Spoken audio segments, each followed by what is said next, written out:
کہ لوگوں کا خیال ہے کچھ بھی کرو جنت میں جائیں، کچھ بھی کرو بخش دیے جائیں گے۔ آئیے اللہ رب العزت جہاں رحیم ہے کریم ہے وہیں غیرت والا بھی ہے۔ حضرت سیدنا مالک الدینار فرماتے، مالک ابن دینار کہتے ہیں کہ مجھے پتہ چلا کہ میرے پڑوسی کو سکرات لگی، میرا پڑوسی مرنے لگا، اس کو موت آ رہی ہے، وہ دنیا سے جا رہا ہے۔ میں نے سوچا بڑا پاپی تھا، بڑا مجرم تھا، بڑا مجرم تھا، پاپی تھا، چلو چلتے ہیں، پڑوسی ہے اس کی کچھ خبر گیری کر لیتے ہیں، اس کو کچھ سمجھا بجھا دیتے ہیں، کلمے کی تلقین کرتے ہیں۔ اللہ اکبر۔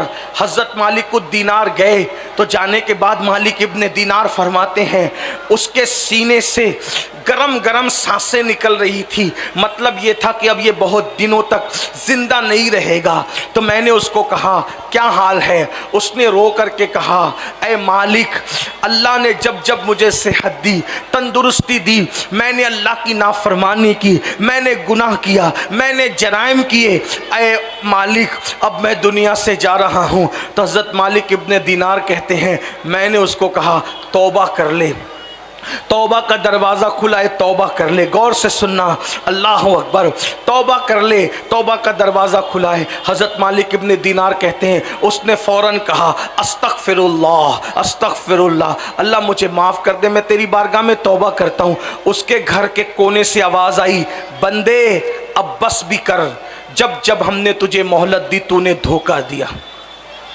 آپ غور فرمائیں، یعنی اس کا مطلب یہ ہے کہ اگر اللہ چاہے تو کسی کی توبہ کو رد بھی کر سکتے، وہ قبول کرتا ہے، مایوس مت ہونا۔ لیکن اس کی شان غیرت بھی یہ ہے، آپ کیا سمجھتے ہو، کبھی کبھی جس عمل کو آدمی سوچتے ہیں کہ اس سے کچھ نہیں ہوگا، میں نے تو مرنا ہی ایمان پر ہے، وہ بھی کفر پر چلا جاتا ہے۔ کبھی کبھی چھوٹا عمل جس کو سمجھ کے کرتا ہے۔ حضرت مالک ابن دینار خود فرماتے ہیں کہ میرا ایک عزیز دوست تھا، بڑا قریبی تھا اور بڑا عالم، بڑا محدث، بڑا فقیہ تھا۔ وہ جب مرنے لگا تو میں اس کے قریب گیا اور میں نے اس کو کہا اللہ کے بندے کلمہ پڑھ۔ تو اتنا بڑا عالم، اتنا بڑا محدث، اتنا بڑا فقیہ، اس نے کہا یہ میں کلمہ نہیں پڑھتا، یہ سب صحیح نہیں ہے معذرت، یعنی اس نے علل اعلان کلمے کا انکار کر دیا، اس نے مرتے مرتے کلمے کا انکار کر دیا۔ حضرت مالک الدینار کہتے ہیں میں ڈرا، اللہ یہ مرتے مرتے کفر کی طرف چلا گیا، یہ مرتے مرتے دین کا، اسلام کا، کلمے کا انکار کر گیا۔ حالانکہ فقہائے احناف کے نزدیک مسئلہ کچھ اور ہے، میں اس کی طرف ابھی نہیں جاتا، لیکن میں اسی کو فالو کرتا ہوں۔ ہم حنفی ہیں اور حنفیت ہی کے فالوور ہیں، لیکن حضرت مالک الدینار کا اپنا مسئلہ کر ان کی اپنے نظریات آپ کے سامنے بتا رہا ہوں۔ وہ کہتے ہیں میں رو پڑا، میں رونے لگا، یا اللہ وہ کافر ہو گیا مرتے مرتے۔ اور کچھ دیر کے بعد خبر آئی کہ وہ تو مر گیا، یعنی کفر پہ مرا۔ فرماتے میں رات و دن روتا رہا، پریشان رہا، یا اللہ اتنا بڑا نمازی آدمی، اتنا پرہیزگار آدمی، اتنا پارسا آدمی، اتنا متقی آدمی کفر پہ کیسے مرا؟ تو میں اللہ سے دعا کرتا تھا اللہ تو مجھے اس کو خواب میں دکھا، مجھے خواب میں دکھا، میں پوچھوں تو صحیح وہ کفر پہ کیوں مرا، وہ کفر پہ کیوں مرا، وہ کفر پہ کیوں مرا۔ مالک الدینار کہتے ہیں بہت دعائیں کی، بہت دعائیں کی، رات و دن دعائیں کی، پانچوں وقت میں دعائیں کی۔ آخر کار ایک رات میں نے کیا دیکھا کہ وہی بڑا نیک متقی پرہیزگار جس کو ہم سمجھتے تھے، بڑا عابد و زاہد تھا، وہ جہنم کے اندر ہے، تارکول کا لباس اس کے بدن پر ہے، اس کے پیروں میں جہنم کی آگ کی جوتیاں ہیں، اس کے پورے بدن پر جہنمی لباس ہے۔ میں نے اس کو دیکھا تو رو پڑا، وہ بھی رو رہا تھا۔ میں نے پوچھا ظالم تو تو بڑا متقی، بڑا پرہیزگار، عابد و زاہد کہلاتا تھا، بتا تو کفر پہ کیسے مرا، تو کافر ہو کے کیسے مرا؟ اس نے جواب دیا اے مالک तुम जानते हो मेरी नमाजें कभी नहीं छूटी, रमज़ान शरीफ के रोज़े कभी नहीं छूटे, मेरी तहज्जुद कभी नहीं छूटी, मैं कुरान भी पढ़ता था, मैं मुहद्दिस था, आलिम था, फ़क़ीह था, लेकिन ए मालिक तुम्हें क्या बताऊं कि मुझे एक बीमारी हो गई। गौर से सुनना, इसी पे बात पूरी कर रहा हूं। वो कहता है मुझे एक बीमारी हो गई, मैं तबीबों के पास दौड़ता रहा, हकीमों के पास दौड़ता रहा, तबीबों ने और हकीमों ने कहा तेरी बीमारी का इलाज नहीं है। आखिरकार एक यहूदी हकीम के पास गया तो उसने मुझे कहा कि देख तेरी बीमारी का इलाज तो मेरे पास नहीं है, अलबत्ता जो तुझे तकलीफ है वो तकलीफ दब जाएगी। तूने एक काम करना कि साल भर में एक कटोरा भर के शराब पी लेना, बस कटोरा भर के शराब साल में एक बार पीना है। वो कहता है ए मालिक मैं शराब को बतौर दवा सबसे छुप करके एक कटोरा एक साल में शराब पी लेता था ताकि मेरी बीमारी दब जाए, और उसकी वजह से कुछ मुझे फ़र्क भी पड़ता था, इसलिए शराब पी लेता था। मगर बतौर दवा जब मैंने शराब पी साल में एक कटोरा, तो मरते मरते शराब की नहूसत की वजह से फिर तहज्जुद काम ना आई, फिर नमाजें काम ना आई, फिर तकवा परहेज़गारी काम ना आई, और मरते हुए मेरा ईमान छीन लिया गया और काफिर होकर के मरा। आपसे पूछना चाहता हूँ जो साल में एक मर्तबा दवा के तौर पर शराब का एक कटोरा पी ले, वो मर रहा है तो कुफ्र पे मर रहा है।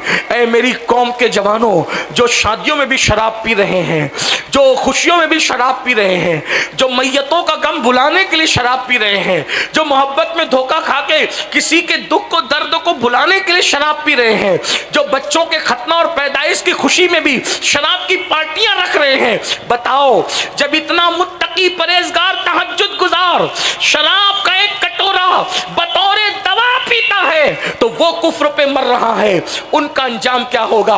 और आजकल तो लोग कहते हैं मौलाना शराब पीना हराम है ना, अगर नशे का इंजेक्शन लगाओ तो क्या है, उस पर कोई बात है, नशे की गोलियां खाओ उस पर क्या बात है, नशे की दवा पियो उस पर क्या बात है, कोई चीज सूंघ के नशा करो उस पर क्या बात है। हमने कहा जालिम तू अभी इतना होशियार नहीं हुआ, ये ज़बान रिसालत है, ज़बान रिसालत। वो हाल भी उनके सामने हाथ बांधे खड़ा है, माजी भी उनके सामने हाथ बांधे खड़ा है, मुस्तकबिल भी उनके सामने हाथ बांधे खड़ा है। मेरे नबी वो हैं जो अपने ज़माने में बैठकर पिछला ज़माना भी देख रहे थे और क़यामत तक का आने वाला दौर भी देख रहे थे। रसूलुल्लाह की एक हदीस तुम्हारे सारे तोहमात पर जो है वो नशेमंद पे बिजली गिरा देती है।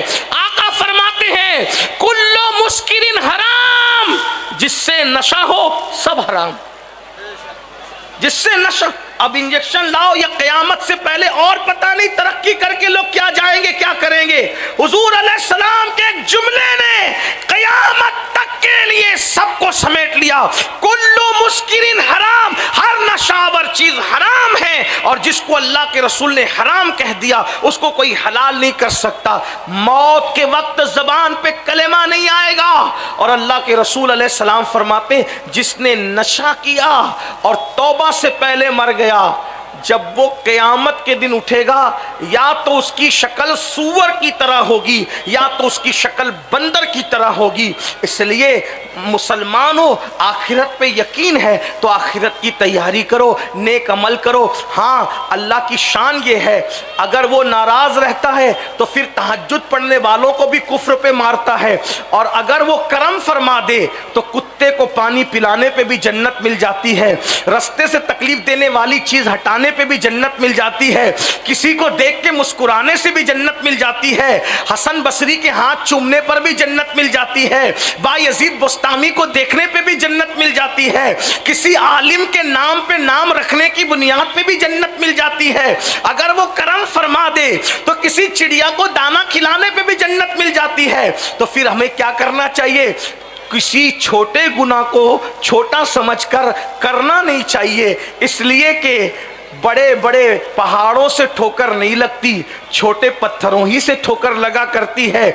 और किसी नेकी को छोटी समझकर छोड़ नहीं देना चाहिए, इसलिए कि कतरे कतरे से दरिया बन जाता है। इसलिए छोटी से छोटी नेकी भी करो और छोटे से छोटे गुनाह से भी बचो। अल्लाह पाक की बारगाह में दुआ है, अल्लाह सबसे पहले मुझे और आप सबको जराइम से बचाए, गुनाहों से बचाए। अल्लाह हम सबकी जिंदगियों में इनकलाब पैदा फरमाए। और गुफ्तगू के दरमियान अगर कोई गलती हो गई हो, अल्लाह पाक अपने हबीब सल्लल्लाहु अलैहि वसल्लम के सदक़े तौफ़ील माफ़ फरमाए।